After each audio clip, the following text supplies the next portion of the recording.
Olá, como vai? Eu vou indo e você, tudo bem? No programa de hoje a gente vai ter muita história para contar com o nosso convidado, mas antes de apresentar quem está aqui, eu quero relembrar uma história, porque afinal de contas, no mês de maio nós tivemos um feriado estadual importantíssimo, que foi o Dia de Cabralzinho. E, embora Cabralzinho seja esse herói tão controvertido, é preciso reconhecer a importância desse personagem para a história do Amapá. O Cabralzinho, que nasceu em Belém, mas que era um apaixonado pelo Amapá, ele atinge o seu auge no dia 15 de maio de 1895, quando ele expulsa franceses da Vila do Espírito Santo, que é hoje o município de Amapá. Demora mais ou menos um mês para que o resto do Brasil tome conhecimento do que estava acontecendo aqui. Só para você ter uma ideia, só em junho que o jornal Gazeta, no Rio de Janeiro, que era a capital da República, divulga uma notícia a respeito dos feitos heróicos de Cabralzinho. Logo, ele é convidado pelo então presidente Prudente de Moraes para ir à capital da República para receber as homenagens. E há um fato muito curioso, é que Cabralzinho esteve presente no dia 15 de novembro de 1895, na comemoração do aniversário da República, e há ainda controvérsia se foi nessa ocasião ou foi somente em fevereiro que ele teria conhecido a maestrina Chiquinha Gonzaga. O certo é que em fevereiro de 1896, a Chiquinha estreou no Teatro de Revista do Rio de Janeiro uma valsa chamada Amapá, que foi feita em homenagem ao nosso herói Cabralzinho. Há alguns historiadores de boteco, como o meu amigo Sérgio Larroque, que ousam dizer, inclusive, que a valsa é fruto de um affaire que teria acontecido entre Chiquinha e Cabralzinho. E eu explico o argumento do nosso historiador. É que, segundo Larroque, a Chiquinha, e isso, inclusive, é reverberado nos livros de história, era uma pessoa muito à frente do seu tempo.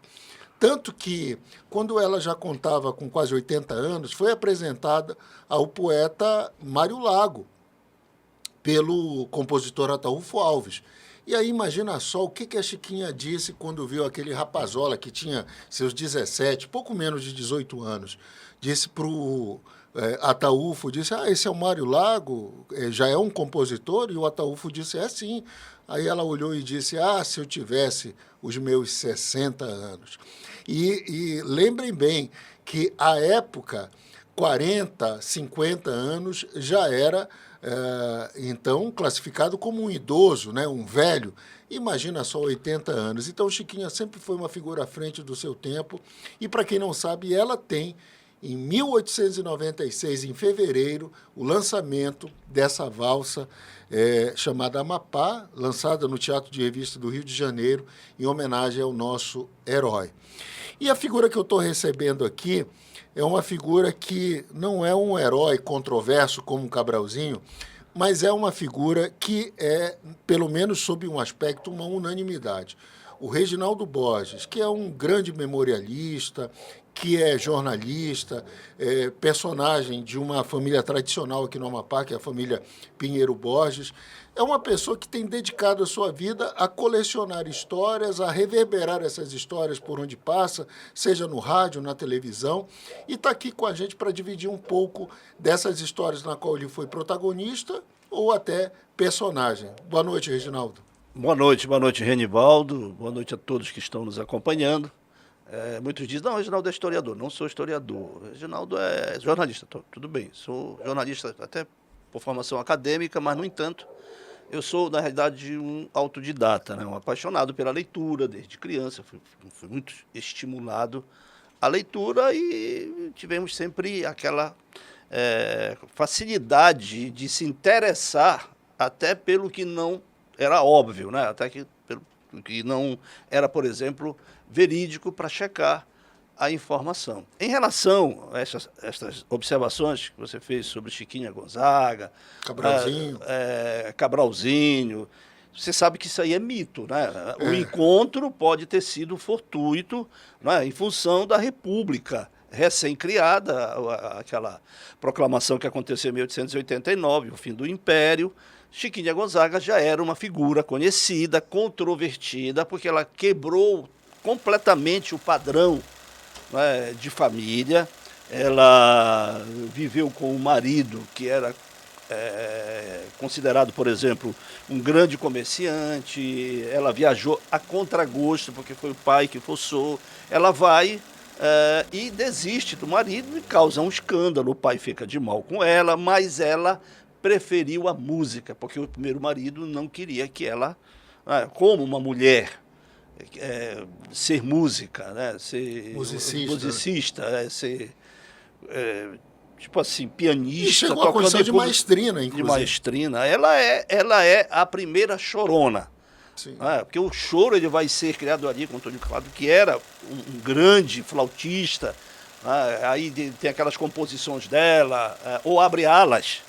É aí onde começa, né, junto com Antônio Calado, parceiro dela, musical.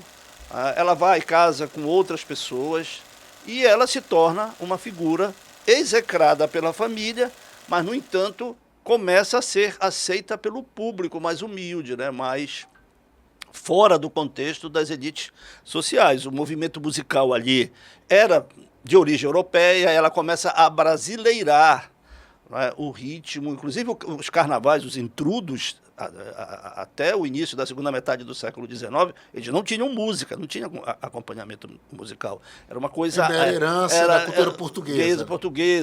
Tinha a polca, tinha a mazurca, tinha esses movimentos que não eram genuinamente brasileiros. Então, em suma, ela era uma grande música, né, sofrendo esse tipo de... Agora, a parte essa questão da possibilidade de uma fé, o que você acha que pode ter motivado a Chiquinha Gonzaga a fazer uma música e batizar essa música de Amapá? Ela tinha... Porque o Amapá era o tema. Em 1º de dezembro, aliás, no dia 15, como você falou, no dia 15 de maio de 1895, né, que acontece o massacre do Amapá, porque ele foi um massacre. Sim, sim. A história ela é bem precisa. Cabralzinho... E houve uma repercussão nacional desse fato. Nacional e internacional. Porque, não sei se você acompanhou, claro, eu tenho certeza, que o Charvin, que era o governador de Cayena, ele planeja, né? E o capitão Lunier, de fato, reúne 12 soldados, né, 60 marinheiros, com a... Como é que se diz? Com a canhoneira Bengali, que é famosa, né? Que levou, conduziu, prende lá em Calçoene, o Paulo, se eu não me engano, o nome dele, que era a favor dos brasileiros. Mas é bom reforçar que, nesse período, essa terra ela era uma terra de ninguém. Exato. Mesmo com o Tratado de Utrecht de 1700... A região contestada. A região era contestada, então não tinha dono. O que motivou ali foi motivo econômico, né? Com a descoberta do ouro em Lourenço. Para você ter uma ideia, cerca de 6.000 garimpeiros circulavam nessa época de Cabralzinho. E o Cabralzinho, ele era um paraense, como o Amapá era Pará, não é, que de repente faz um movimento contra, se eu não me engano, o governador era o Lauro Sodré, e ele foge e vem para essa área da fofoca. Até hoje, qualquer garimpo que se descobre gera fofoca e vem gente até da Lua, né, atrás de ouro. E era assim que vivia o Amapá, nesse período de movimentação de gente. Aliás, eu recomendo um romance que dá uma ideia muito precisa de como era essa movimentação social e econômica daquela região, que é o romance Saraminda, do ex-senador Sarney, muito bom livro, que se passa justamente nesse período. Nesse período. E o que acontece? Qual era o objetivo? Ali não houve uma guerra. Não se pode considerar guerra. Guerra é quando há declaração formal. Ou quando há uma invasão proposital de um Estado. Ali não foi o Estado francês. Ali foi o governador, né, que não era nem departamento de Além-Mar. Era uma colônia mesmo, era uma condição subalterna ao que é hoje a Guiana Francesa, que é um departamento a nível de Paris. Então, não houve uma concordância do governo francês, foi de surpresa. E foi só um dia.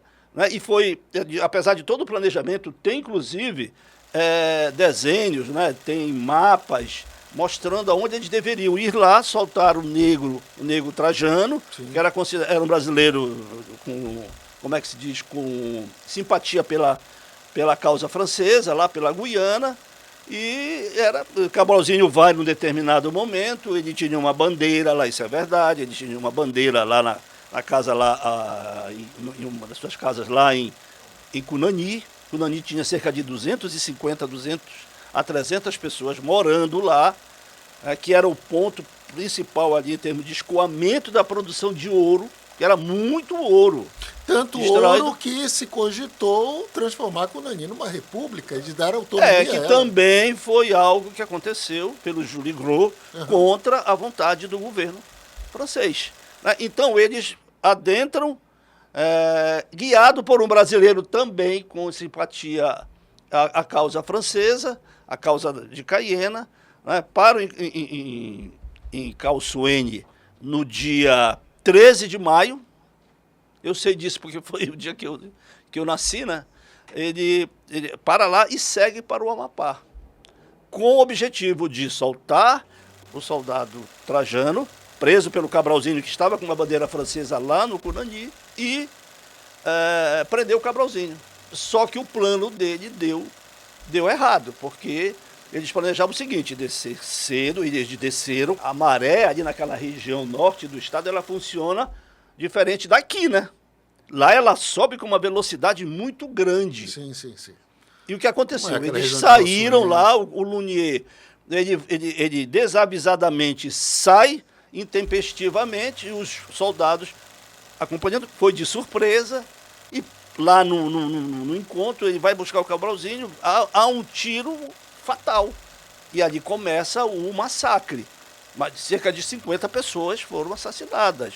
Mulheres, crianças, adultos. Tinha um senhor de 80 anos, tinha um português comerciante, tinha uma família branca que tinha o maior comércio de lá, porque a Vila do Espírito Santo, que é a cidade de Amapá, hoje ela tinha mais de 1.000 habitantes à época. Então era muita gente para aquela região, largada, aquela região, aquela imensidão ali de um vazio demográfico gritante. A gente vai ter, de fato, uma solução a partir de 1º de dezembro de 1901, com o laudo suíço, 1900, perdão, ou as controvérsias ainda continuam? Não há controvérsia. Por quê? Porque é fato, fato é fato.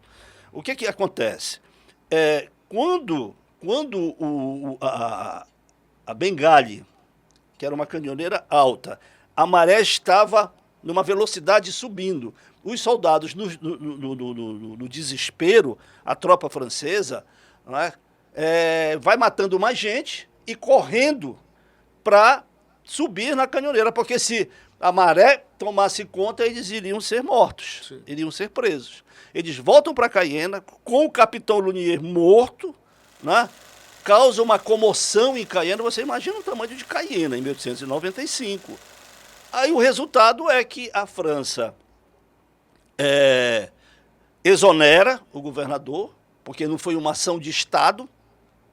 Foi um ato isolado? Foi um ato isolado. Eles vinham pregando uma espécie de ufanismo, de amor à França e de ódio à barbárie dos brasileiros, que eram mais humildes, eram mais simples, mas estavam ali há mais tempo.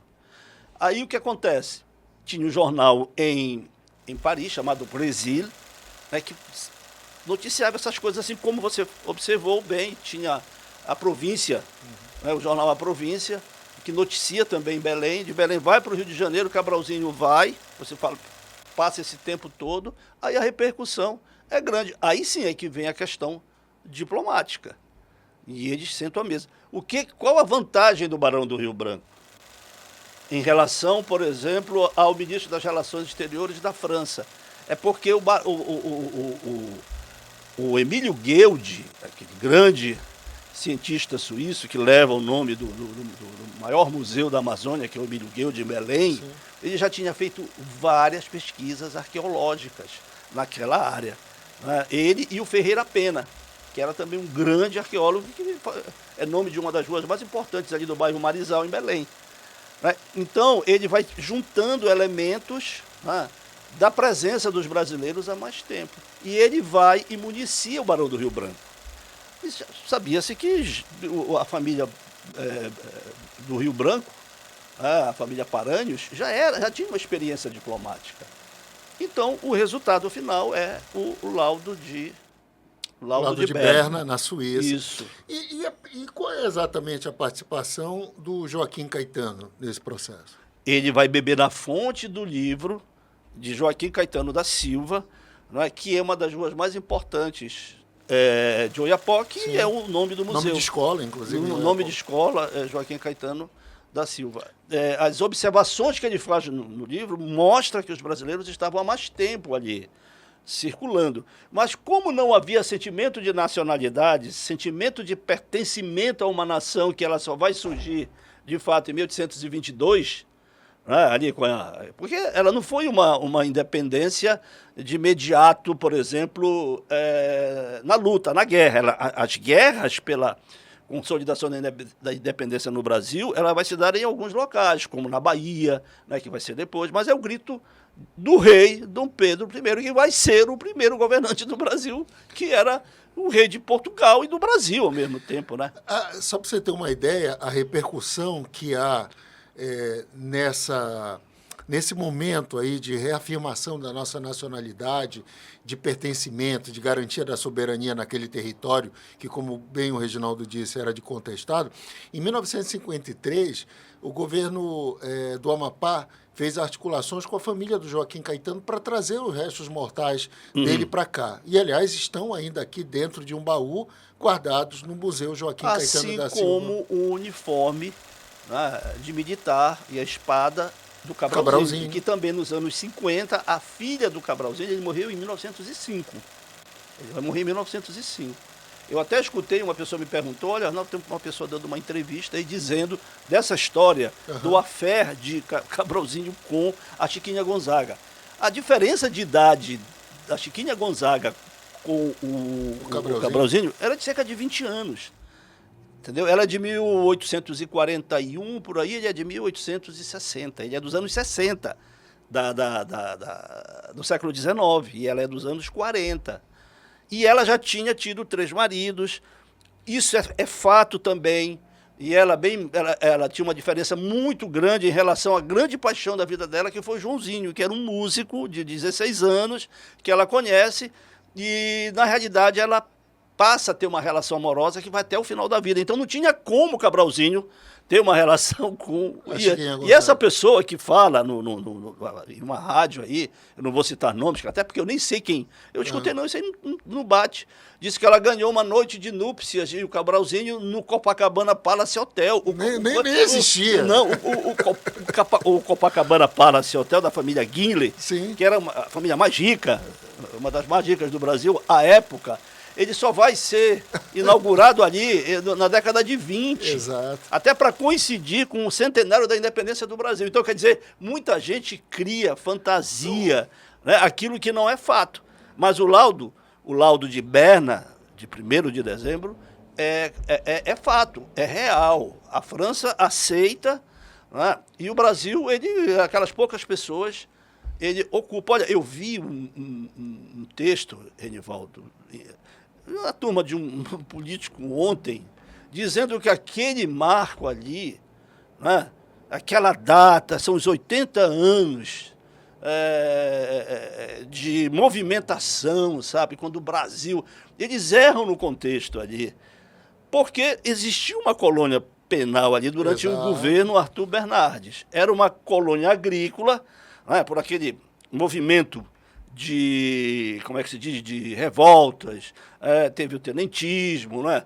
Teve o anarquismo, que funcionou muito fortemente, e muitos vieram aqui para o Amapá, aqui no Inferno Verde, lá o Hélio Penafor, por diversas vezes me relatava, até porque a família do Hélio é do Oiapoque, né? O pai do Hélio, Roque Penafor, foi o primeiro prefeito do Oiapoque, e o Hélio me contava que muitos presos ali na colônia de Clevelândia do Norte viviam ali, não necessariamente encarcerados em celas, como a gente imagina, porque eles, na verdade, não tinham para onde fugir. Olha, chegou até ali quase, alguns cálculos aí, apuro ali de quase 900 pessoas que foram degradadas para lá, né, a mando do Arthur Bernardes.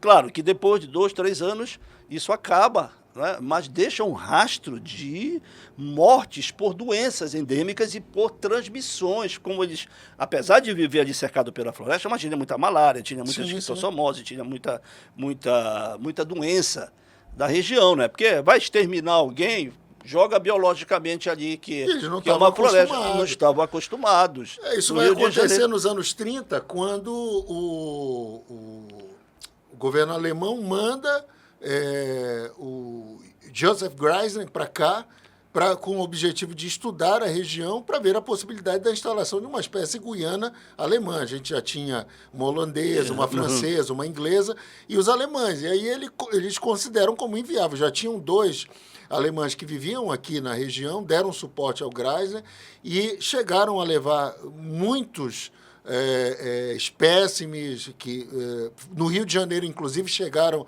até a ser apreendidos pela alfândega, mas eles verificaram que não tinha condições dos alemães se instalarem aqui em razão da região. Olha, sem precisar números, que às vezes é difícil você precisar os números, mas num determinado momento veio uma turma do Rio de Janeiro com uma doença contagiosa.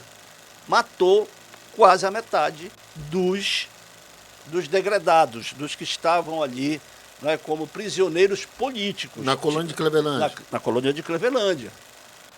Então, quer dizer, havia movimentação de gente ali, porque a colônia ela era ali onde era Clevelândia. Né, que você sabe que um dos árbitros também do ganho de causa foi o presidente americano Cleveland. Sim, por isso que é o nome em homenagem a Cleveland. ele, isso. E dali como é que se diz? De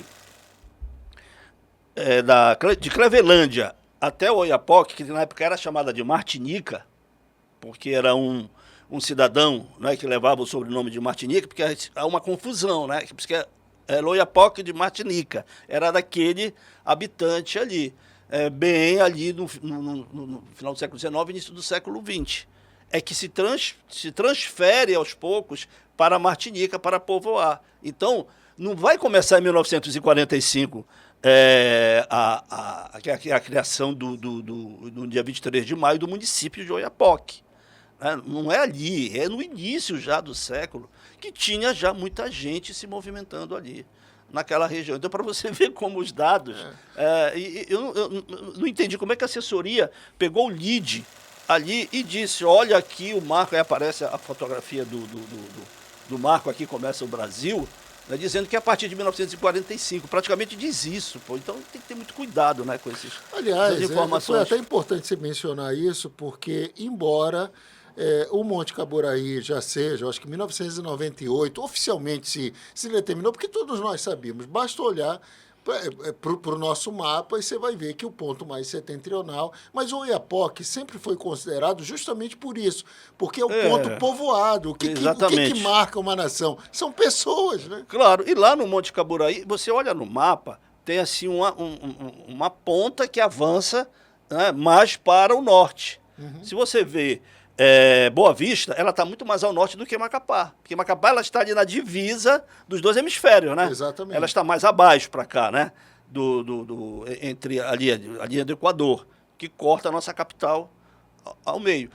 Geograficamente, está certo, é no Monte Caburaí que o Brasil começa ou termina, depende do ponto de vista. Isso é relativo em geografia, né? Isso. Então, mas Oiapoque tem uma população expressiva. E outra coisa, é o maior marketing hoje. Você não vai conseguir mudar.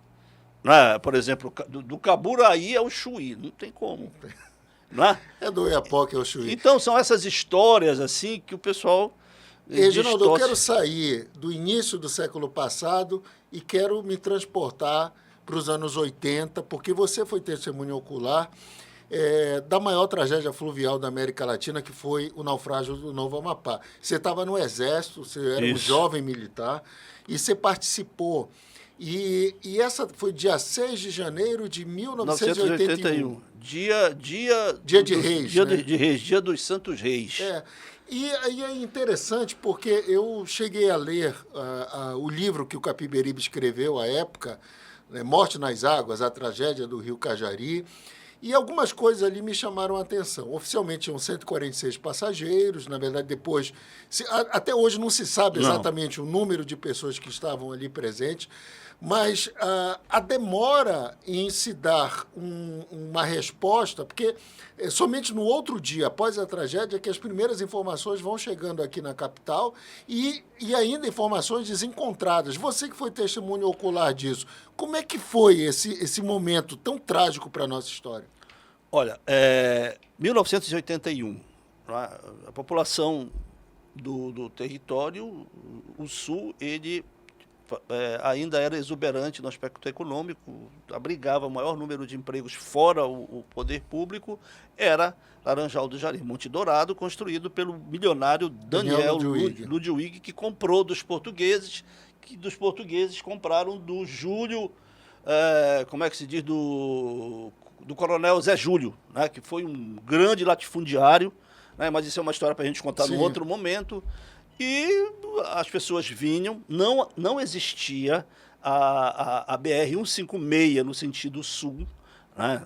Ela não tinha estrada Macapá-Mazagão e também para chegar em Laranjal do Jari via rodoviária ou via terrestre era impossível. Então todos usavam barcos e a maioria das pessoas, né, vinha para Macapá. Aí para passar o Natal, o Ano Novo e tal. E é nesse fatídico dia a capitania dos portos tem uma responsabilidade muito grande, o governo tem uma responsabilidade muito grande, porque as pessoas foram adentrando o barco e há um cálculo, e se você vê os números que eu sei de cabeça, por exemplo, do que foi de mais de 400 pessoas.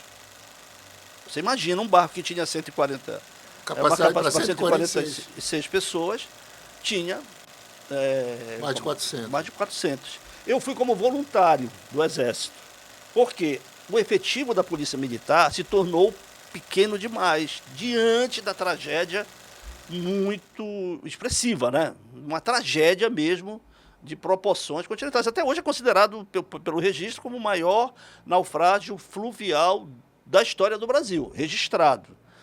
Porque vai para mais de 400 pessoas, se for fazer o cálculo. Porque, olha, a primeira balsa que vem, com o número de corpos, eu não fiz parte dessa equipe. Foi uma outra equipe de colegas do Exército que fizeram.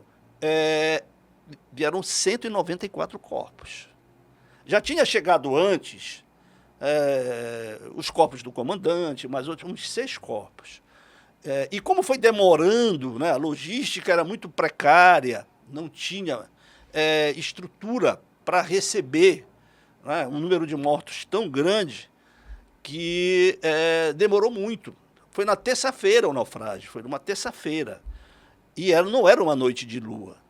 E muitos morreram, que eu tenho relatos, eu tive um primo que fazia parte da tripulação, como é que se diz? Ele era passageiro. Eu conversei com outras pessoas, contaram o seguinte: olha, ali o barco pensou, como é que se diz? Quando o barco adernou, deve ter dado no banco de areia, muita gente morreu pensando que estava indo para a beira, na realidade ele estava indo para a morte, para o outro lado do rio, que era...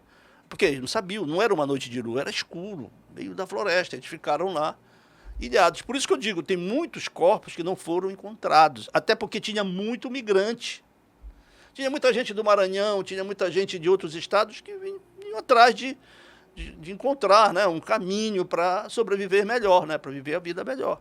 Então, não se sabe, não dá para calcular que muita gente morreu. Olha, terça, quarta, quinta, sexta, você imagina, né, o estado de putrefação que ele é acelerado. Principalmente está lá no Rio, né? Os corpos lá. Exatamente. E há um momento que há uma espécie de como é que se diz? De química dentro do corpo, que o corpo vai e explode. Ele aderna. Ele tem um tempo lá que eu não estou lembrado o tempo, e muitos adernaram, muitos corpos. Porque a nossa equipe foi a última equipe que foi buscar os corpos que faltavam. E nós andamos toda aquela região ali do Cajari, nós fomos numa corveta da Marinha. O governo federal foi muito, muito, muito omisso. Há de se reconhecer que o comandante Barcelos, época que era o governador, se esforçou muito, como ele era da Marinha, ele conseguiu desviar a rota de uma corveta da Marinha para pegar uma equipe do Exército. Eu estava nessa equipe e nós saímos na sexta-feira. Para você ter noção do descaso do que era o Amapá, do que era do governo federal em relação ao Amapá, que a corveta da Marinha, ela só fez nos deixar lá. Os marinheiros não ajudaram em absolutamente nada. Nós que passamos para um rebocador do governo. E como é que se diz? A Jari, à época, o Daniel ainda era vivo, o Daniel Ludwig, o empresário, ele cedeu uma balsa gigantesca para conseguir comportar os corpos. A primeira balsa, como eu disse, já tinha chegado lá, em Macapá. Mas essa que nós fomos, não na balsa, digo assim, nessa empreitada, ela foi a mais difícil. Porque tinha pelos relatos, olha, tem X corpos numa região ali de uma serraria.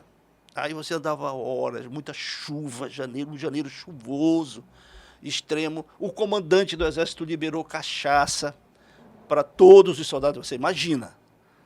E porque ele disse no discurso, a gente lá no quartel, que nós estávamos indo para o inferno. E nós teríamos que voltar, né, com a missão cumprida.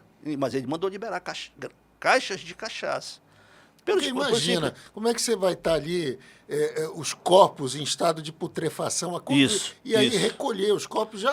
Olha, tem uma cena que ela não sai da memória, de um desses movimentos assim, muita chuva, disseram, ali numa região da serraria, tem cerca de 10 corpos. Então é bom vocês adiantarem, isso já era no domingo. Imagina, terça-feira. Nós fomos... o sargento, que é o sargento Bianô, você conhece lá, o Bianô Magalhães, que hoje ele é engenheiro, ele disse, então vamos lá. E ele foi lá, começou com o líder da comunidade, disse, olha, nós não suportamos o mau cheiro, e nós conseguimos desesperadamente levar para o outro lado, acho que era uma ilha ali na serraria, para o outro lado.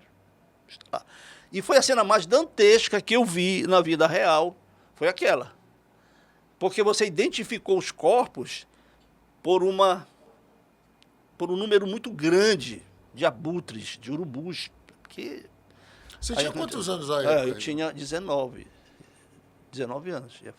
Com certeza é uma cena que você vai guardar para o resto da vida. Mas eu tenho a minha consciência tranquila que eu ajudei. Então, aí tinha corpo que já não tinha mais a cabeça estava para o outro lado. Assim. Eu estou sendo um pouco, não era nem para estar falando isso, né? Mas é o que aconteceu. Reginaldo, eu queria avançar um pouco mais, porque você faz parte também de uma família que, indiscutivelmente, tem uma importância nesse processo de transição do Amapá território para o Amapá Estado. Você é irmão do Geovani Borges, que foi deputado federal nos anos 80, eleito em 1982, e que tornou-se o autor da lei que acabou criando a Universidade Federal do Amapá, implantada em 1991. Você é também irmão, o Geovani, aliás, foi deputado constituinte, né? É bom lembrar. É um dos constituintes. É um dos constituintes, nós tivemos 4, se não me engano, né? Foi o Geovani Borges, Raquel Capiberibe, Heraldo Trindade e Aníbal Barcelos. Aníbal Barcelos. Você é também irmão do Gilvan Borges, que indiscutivelmente teve... O Gilvan foi deputado federal também? Deputado federal, foi senador da República, o mais votado em 94, ao lado do Bala. O Dilson foi prefeito. Enfim. Teve um tio que foi prefeito um tio, outro primo, foram prefeitos de Ferreira Gomes. Tem uma turma que é também da família, que é lá do o Márcio Serrão, a Luana Serrão, esse pessoal tudo são parentes. São parentes. E você nunca quis enveredar pela política? Nunca quis. E tem a Meire Serrão, né? Sim, que é a prima que foi deputada. Mas por que não? Estadual. E é tudo da escola do Giovani. A escola do papai. Esse pessoal todinho é fruto dessa escola. Giovani está com quantos anos atualmente? 72. 72? O Geovani Borges? O Giovani, 72. Puxa. E ele veio numa relação assim, também fortuita, né? Estava em Natal, a nossa família é de origem... Potiguar, né? Potiguar, lá do Rio Grande do Norte. Mas o papai tinha uma relação muito forte com o Amapá, porque trouxe muita gente para cá, era uma pessoa muito querida, ele mandou buscar o Giovanni. O Giovanni foi passar uma temporada lá, vende, aí ele não sabia nem discursar, pô. E não sei se a moçada sabe aqui, mas 1976, a eleição e a campanha eleitoral, ela tinha um aspecto diferente, que era regime militar. Todos os partidos, que eram dois só, que era a Arena e Arena, né? Eles faziam seus comícios lá na Praça da Conceição, que não tinha iluminação, não tinha nada, só tinha ainda aquela imagem de Nossa Senhora da Conceição, né? Porque a igreja de Nossa Senhora da Conceição, que é a primeira igreja do bairro do Trem, ela vai ser inaugurada ali no final dos anos 50 para o início dos anos 60. Então você imagina como não era aquela praça, né? Ela é gigante, a praça, para a época mais ainda, porque ela não tinha sido urbanizada, e todos os comícios eram feitos ali. E o Giovanni, quando ele ia falar alguma coisa, era uma prima nossa que tinha um texto e ela soprava no ouvido dele. E depois se tornou um grande orador, né? Não, exatamente. É a questão do exercício. Mas, como a política ela tem o seu tempo, como tudo na vida tem, né? Tudo tem um limite de tempo. E já cumpriu o papel. Fica aí, o Gilvan é uma liderança política, fica ouvindo como nas proporções aí temos o presidente Sarney, que é o mais longevo político da história da República, ativo aos 95 anos, mas não tem mais mandato. Então, os governantes, eles têm o seu tempo de duração. Até os reis, né? Exato. Aliás, eu tenho um colega nosso jornalista, vou pedir para o Carlos, ele tem uma pergunta para você, porque o Reginaldo, além dessa grande figura que é um memorialista na sua essência, é também jornalista, apresentador de TV, e tem um colega jornalista que tem uma pergunta para fazer. Vamos lá, para saber o que ele gostaria de perguntar para o Reginaldo. Olá, Renivaldo, olá a todos. Eu queria saber do Reginaldo Borges por que ele não investiu mais numa carreira para a televisão. Eu sei que ele vai responder, né, que ele é apaixonado pelo rádio e tal, mas eu acho que a televisão também poderia ter sido um complemento muito importante na carreira dele, até porque ele é uma pessoa também muito viajada, que conhece muito o mundo, a história, né, e a televisão, a imagem, acaba sendo uma ferramenta muito importante de comunicação para fazer as pessoas também compreenderem a visão do jornalista sobre diversos assuntos. Queria saber dele, né, por que ele nunca investiu para valer em produção visual, né, para televisão, no caso. E se pretende fazer isso agora para redes sociais, com mais intensidade? Eu fiz TV, até Sim, nós sim. fizemos juntos. Juntos, exatamente. Eu passei 10 anos apresentando o telejornal, né, o Jornal Tucuju. Mas a gente cansa, né? E outra coisa, eu tenho um aspecto da minha personalidade, eu ser muito tímido. Eu só entrei mesmo para fazer jornalismo por pressão familiar. Foi o Giovanni, a turma lá, não, tu vai ser porque tu tem muita leitura e tal. E quando a gente terminou de montar a TV, aí eu fui para o rádio, né? E na realidade é timidez. Mas eu estou fazendo agora, estou participando, né? Estou fazendo umas produções aqui. Fiz uma viagem agora recente aí, o Cabo Sul, meu irmão, que é outro apaixonado por viagem também, por leitura, é um grande economista e é um grande humorista, né? Eu comparo você muito a um colega jornalista chamado Ivan Godoy, que foi diretor da Rádio Senado, foi secretário de comunicação do Senado, e o Ivan Godoy, ele trabalhou na Record, trabalhou em cobertura, a queda do Stroess, né? Eu sei. Que inclusive morreu exilado aqui. Exatamente, aqui no Brasil. Né? A época a cidade que hoje é Cidade do Leste, era o nome dele antes. Porto Stroess, né? É ele que faz o acordo com Itaipu. Os paraguaios odeiam o Stroess, né? Porque eles acham que ele entregou praticamente ali Itaipu para o Brasil, né? Que aquela fronteira ali não é correta. Lembra das Sete Quedas, né? Exato. Que eram as cachoeiras que formaram ali uma das maiores hidrelétricas do mundo, que é metade do Brasil e metade do Paraguai. Os paraguaios dizem que a fronteira ela vai mais além. E que o Brasil, como sempre foi vocacionado para ser um país imperialista, né, ele foi lá e tomou. Entendeu? Mas E o Ivan Godoy, ele outro dia me contava que ele chegou a trabalhar como jornalista em mais de 40 países, né?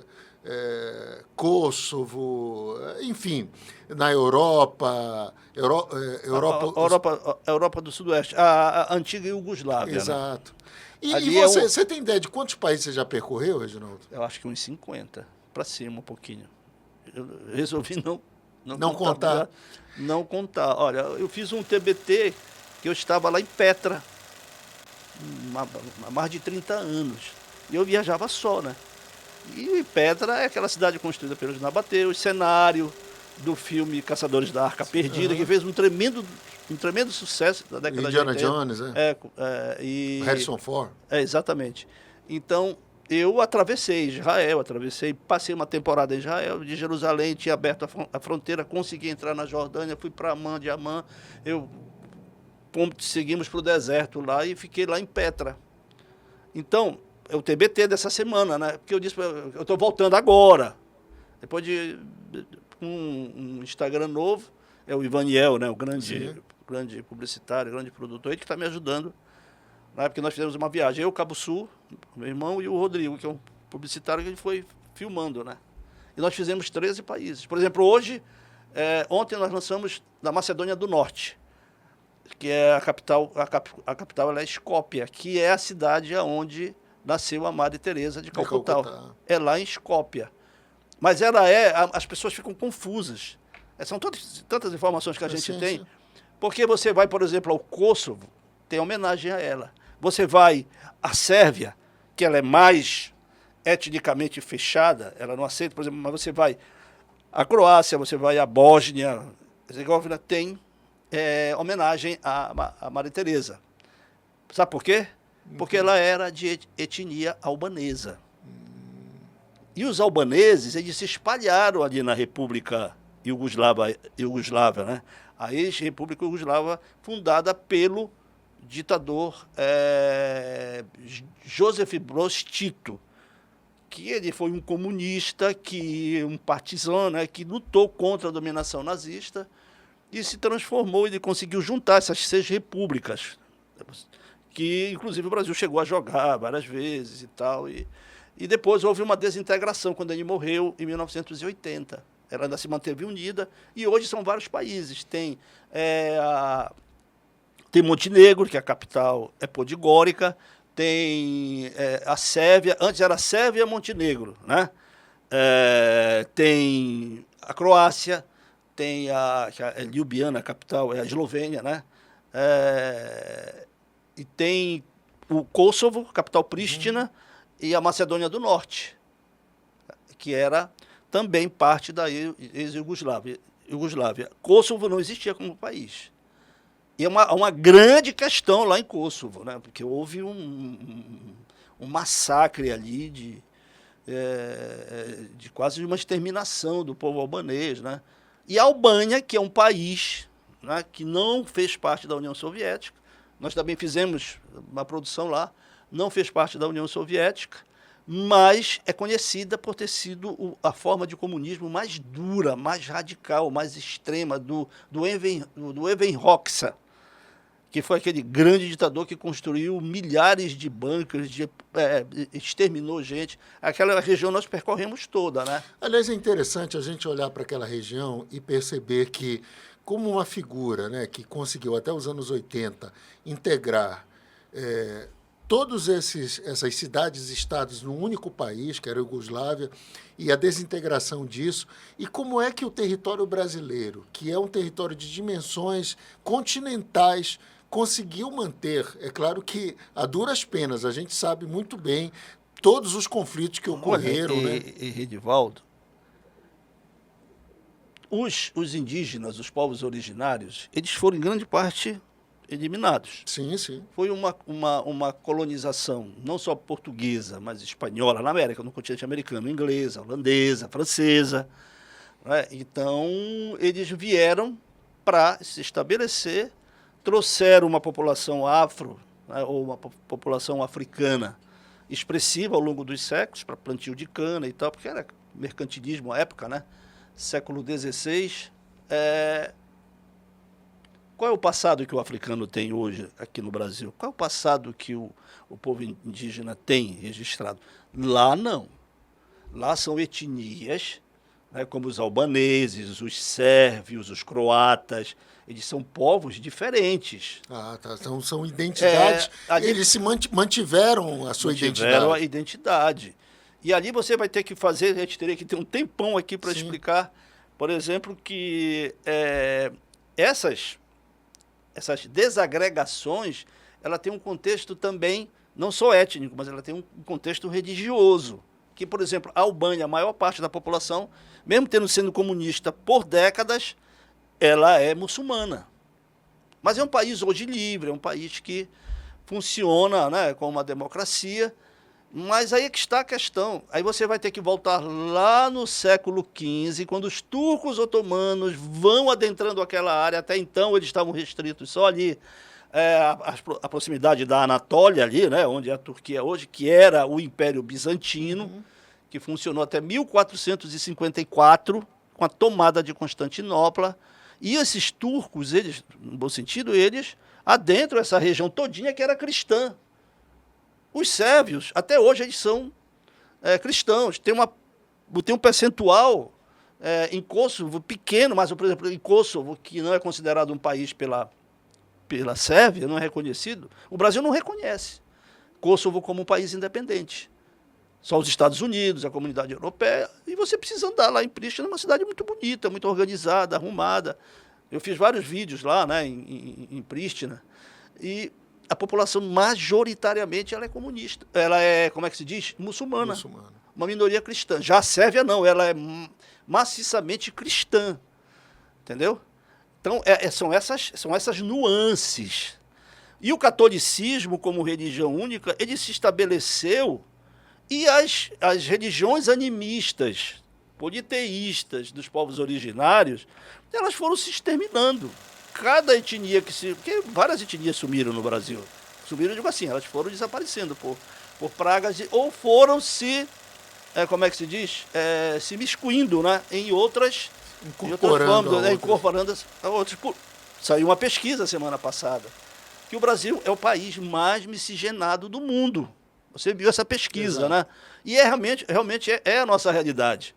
Como a maioria europeia, em termos genético, né, africano e indígena. Quando eu falo europeia, é porque tem português, polonês, alemão. São comunidades expressivas no sul e sudeste, né, naquela grande migração italiana que veio. O Brasil é um país que tem o maior número de descendentes de italianos do mundo, fora da Itália. Para você ter uma ideia. Então, é um país que tem mais descendentes. Colônia japonesa. Exatamente. É a maior colônia de origem japonesa, uma das maiores do mundo, que foi já no início do século XX, 1908, o Kasato Maru, que foi o navio que trouxe a primeira leva de japoneses. É da era Meiji, que o Japão passa a se abrir para o mundo, entendeu? Então, o Brasil é esse país maravilhoso, que tem essa história que manteve uma religião dominando.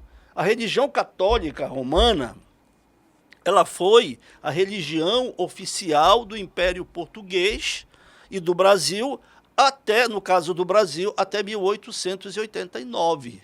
Porque a Constituição de 1824...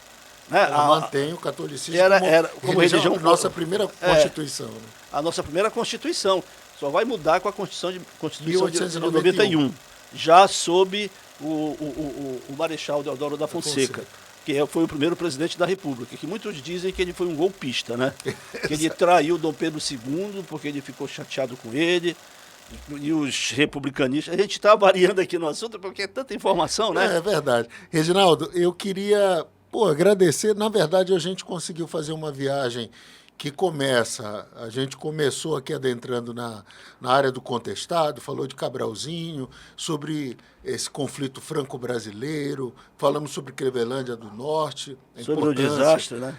Sobre a tragédia do Novo Amapá, e a gente encerra falando sobre essa incursão, na verdade, esse retorno seu agora à Europa, a países que você já tinha visitado há algumas décadas. A Itália, fomos à Índia.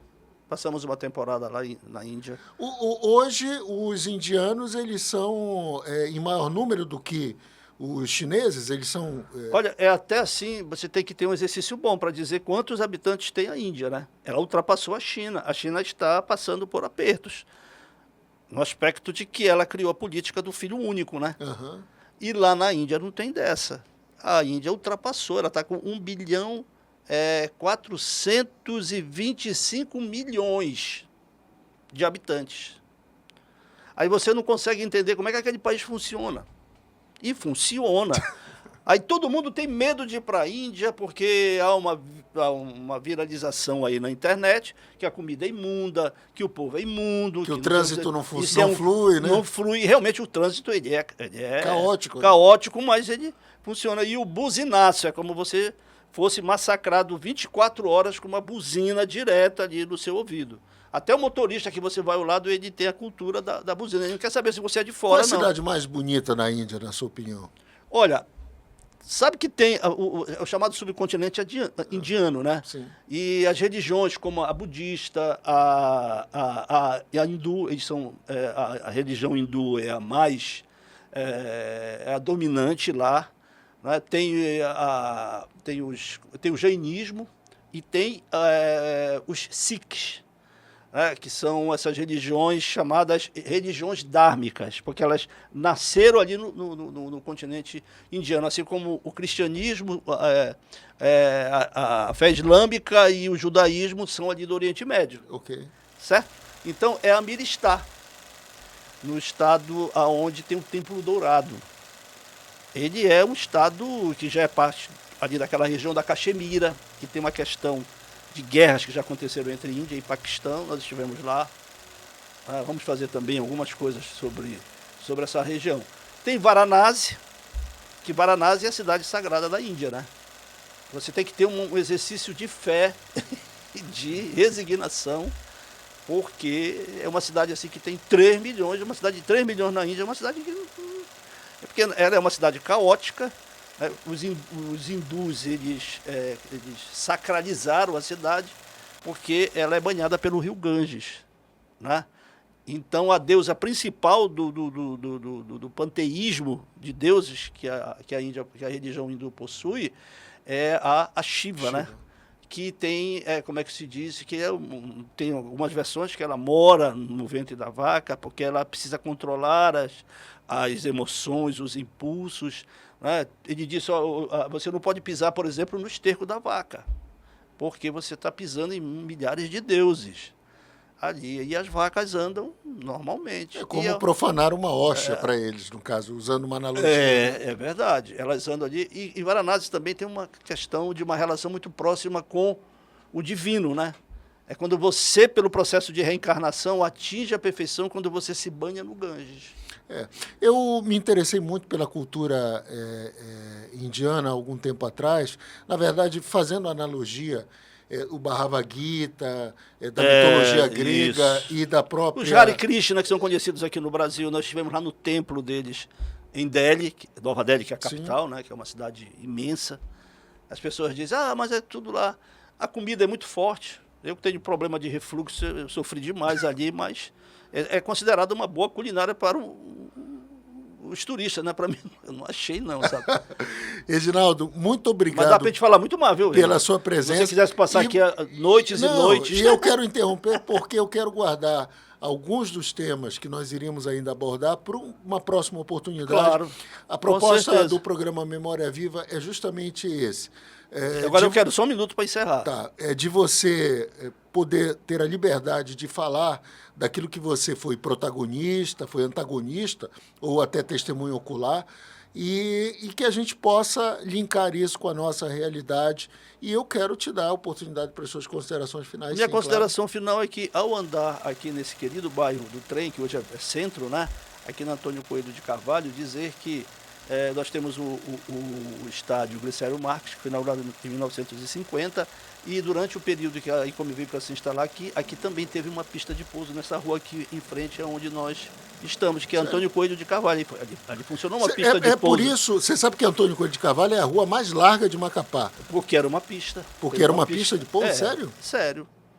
E aqui tem uma casa, bem aqui na Professor Tortes, né? Inclusive esses galpões aí, que hoje é o hospital acho que é de doenças tropicais, né? Sim, sim. Também a ICOME construiu aí alguns galpões e tinha aqui uma pista de pouso no Antônio Coelho de Carvalho. Olha só que... Não sabia curiosidade, disso, eu não né? sabia. Eu sabia que Antônio Coelho, e eu não sabia exatamente porquê, na verdade, quem me deu essa informação foi o Fernando Canto, que é a rua mais larga de Macapá. Olha, nós estamos aqui, aí você quando chega lá na Idemar Maia, há uma descida, né? Sim. E ali era um pântano.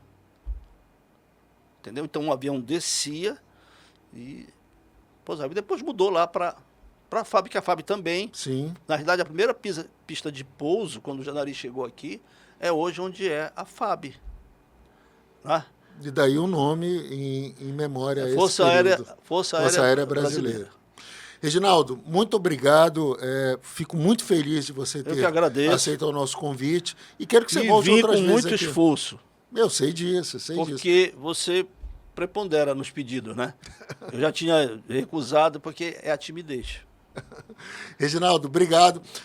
Muito Bom, obrigado a você que nos obrigado acompanhou até agora. Você fica ligado para o próximo programa. A gente vai estar fazendo as chamadas durante a semana, mas o programa Memória Viva continua com essa proposta de tratar sobre memória, história e, sobretudo, trazer tantos causos que você não vai, com certeza, encontrar nos livros de história. Até a próxima.